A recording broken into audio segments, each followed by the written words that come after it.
Friday video. Yeah. We've got visual coming up, so we're doing this video a bit earlier. Guy from England. Yeah. He first time South African. He's never been to South Africa. No, he has been twice. Okay. Cool. He's also a few trophy animals, but mostly cull animals. Cull animals, yeah. So that'll be a nice hunt. Hopefully get some filming in, some warthogs from the mountain like we normally do. Absolutely, yeah. That's going to be nice. For sure. Yeah, and this video we're going to talk a bit about what makes a great trophy. Yeah, a lot of different aspects when you look at it. For a lot of people, or for most guys, trophy hunting, horn length is a big thing. And I mean it is. It's always nice to shoot a Roland Ward +2 on a springbuck, a 16-inch springbuck, or a 18-inch blesbuck, or something like that. But not always what it's about. No, I mean, not always the oldest animal that's the biggest. Yeah, definitely not. Because age, they'll wear their horns down. Absolutely. And you don't really want to shoot a young animal that's still in his breeding prime just to get the extra inches out of it. Absolutely. So age, to me personally, age is a bigger thing than horn length. Yeah. I mean, a good thing to think about is that mountain reedbuck we have on camera. Yeah. We've been seeing him a bunch. That's basically horn length. He's not going to measure what we have out there. But I mean, he's so old. He's worked his horns down so much. Exactly. He's getting skinnier.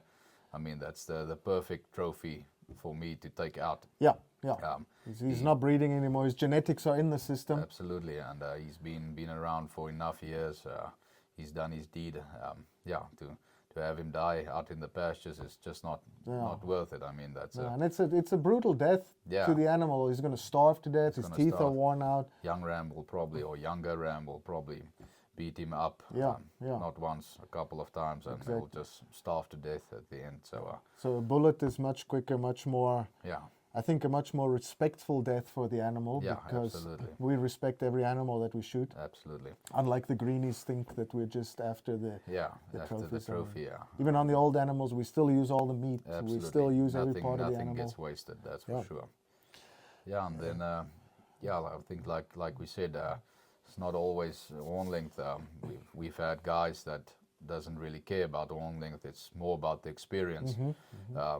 The way we hunted it, walk and stalk, the way we shot it, where the shot took from, or from a mountain, in a valley.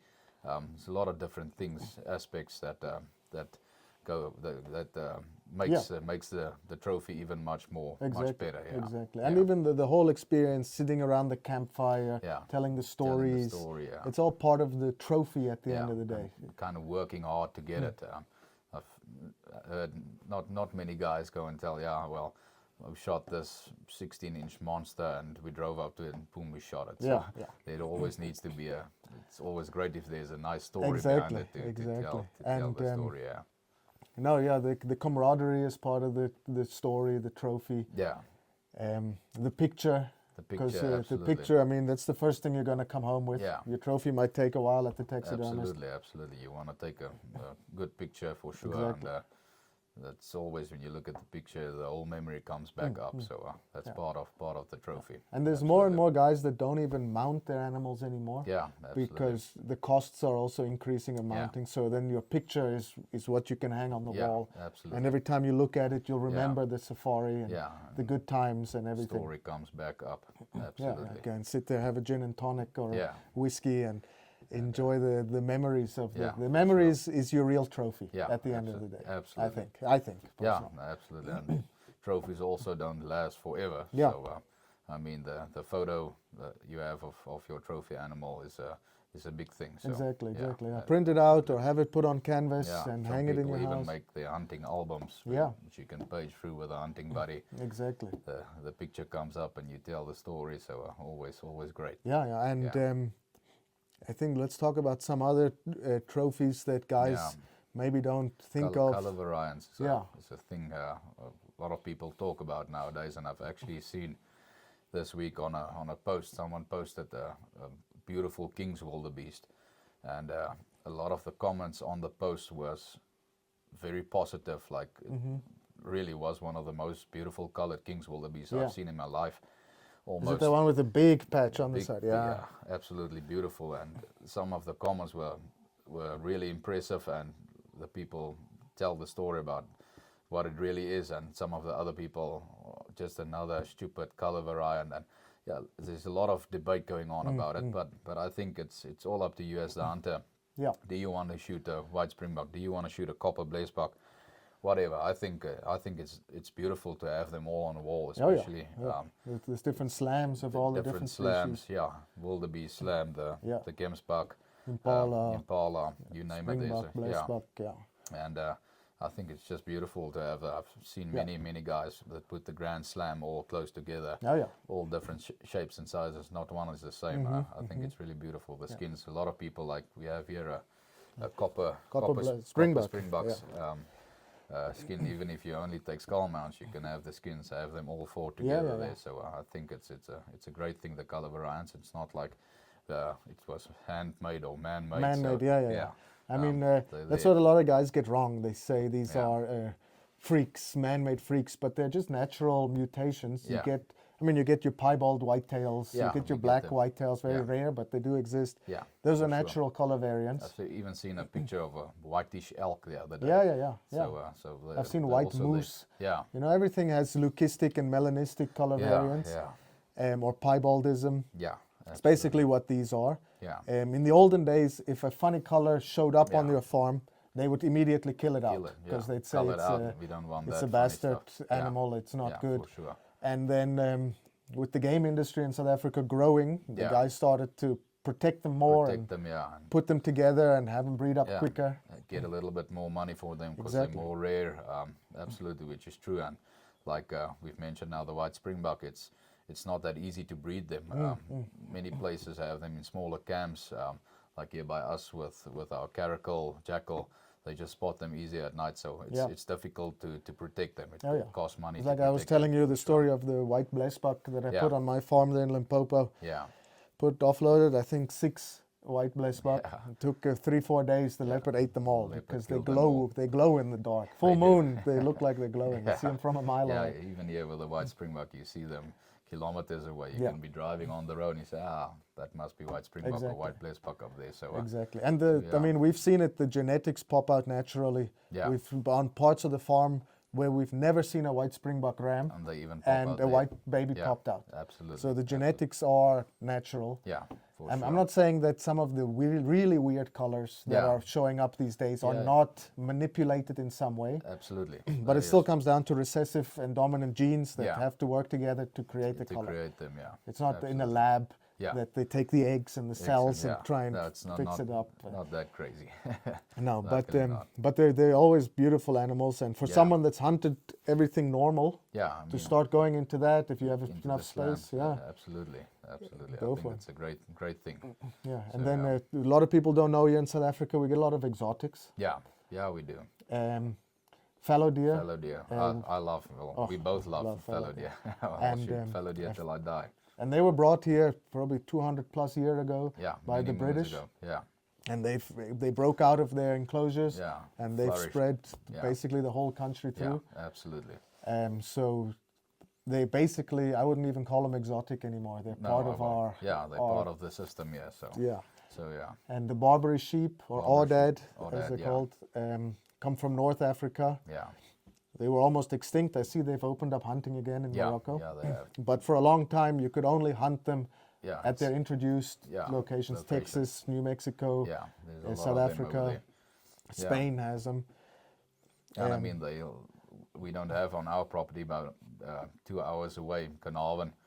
It's just a really dry area. They flourish there. They live in the mountains and they just do really excellent. Nothing else actually does well there. Nothing else does well. Not even sheep. Not even the toughest sheep. Our sheep would die immediately. So the exotics actually, some people frown upon it. But it's a way to protect species because they might not be doing well in their home ranges, in their natural environments. So they're being protected in other places because they've got a value from the hunting side. Absolutely. I mean, a good something to think about is the Dama gazelle, where they originally come from. They almost, I think there's 100 left of them, but in Texas there's plenty. So, so, Addax, same. What else is there? Nubian ibex. Nubian ibex, which we get here also. Yeah, we get them here also. I mean, we get red stag here. We've seen bison, black buck, Beer David, axis deer, Sika, Rusa, hog deer, sambar. Yeah, you can get them all here in South Africa. Yeah, you can. Always on hunting farms. Yeah, because they're not really free range moving around. Yeah. But oddhead is. Oddhead and fallow deer. Fallow deers, yeah. And some exotics will break out like they do in Texas all the time. Also. I think then normally when they go down the road, the first guy with a gun will take them out. So, but it just lets the population flourish somewhere else. Sure. And yeah. with enough, I know there's projects going on where they want to take some addax from Texas and bring them back to North Africa. Bring them back there and see. And let the populations grow. Yeah. And without these, and I wouldn't say breeding projects, but these hunting farms that protect the exotics, they would go extinct. Absolutely, they would go completely extinct. I mean, that's probably what happened in Africa with a lot of those Dama gazelle, you name them, addax. Those species, they were just not protecting them, so they got poached. Exactly. And then they'll die out. Yeah, that's for sure. Not trophy hunting that makes the population decline. It's poaching. Poaching. Greenies, they don't get that. They put hunting and poaching in the same hat. It's not the same thing. Definitely not. Hunting is conservation 100%. So If you guys do want to learn more about conservation, if you're not really into that blood origins, absolutely. Check them out. Robbie, a good friend of ours, coming hunting later this year with a client that won a giveaway hunt that we did. Yeah. So he always does a lot of giveaways. We always donate a hunt to them. So definitely check them out for a small, not even the price of a coffee. You can support them, and they do a really excellent job worldwide. Yeah, for hunting, he's a really important person in the industry. I'd say support him 100%. Exactly. He opens up a lot of non-hunters' eyes to hunting. And wouldn't say converts them, but they're not anti-hunting anymore. Yeah, absolutely. Yeah, and he's very good at storytelling. And he is, absolutely. So I think that pretty much covers. A little bit off topic now, but doesn't matter. I think what makes a great trophy, the main point is you as a client or you as a friend, you decide what's important for you. You decide. It's either the story, the old animal, the horns. Yeah. It doesn't matter as long as you enjoy. We said the other day, when you stop getting that thrill, you should stop hunting. And, exactly. We've always had that respect the animal, enjoy the trophy, and I think that's the most important. You get those clients that show up here with the tape in hand and say, I need guaranteed this size of this animal. And that's not really what we want to do. No. Or it's not the best way. Look, it's if that's what you want. If you hunt for the record books, then good go for you. it. Yeah, go for it. But just know, if you want guaranteed that size, you're going to hunt it in a small area. Absolutely. It's going to have a name. Yeah. Might have an ear tag. It might have an ear tag, and it's been measured in the last year or so. Exactly. Or alternatively, the outfitter will take it to an auction, and you buy an animal at the auction and drop them off and shoot it. That also happens. That happens sometimes, but that's not what we're about. We're more for the old animals past their prime, not breeding anymore. Experience and the experience and the thrill of the hunt. That's what we're all about. Absolutely. So if that's what you're about, hit us up. Yeah. Send us a message, Instagram, YouTube, email, on our website, and we can put a hunt together for you guys. Perfect. Yeah, sounds great. And then please subscribe, like, comment. Comment in the comment section here on YouTube what makes you, what is to you a great trophy. Absolutely, yeah. And we always love reading your guys' comments. We've replied to every comment. So, and the subscribing really keeps us motivated to do more videos. More videos, absolutely. And we're going to have a probably 1,000 subscriber giveaway coming up sometime. Yeah, for sure. So subscribe to keep up to date with that. And you might be the lucky winner. Yeah. All right, guys. We'll see you in the next one. Cheers, guys.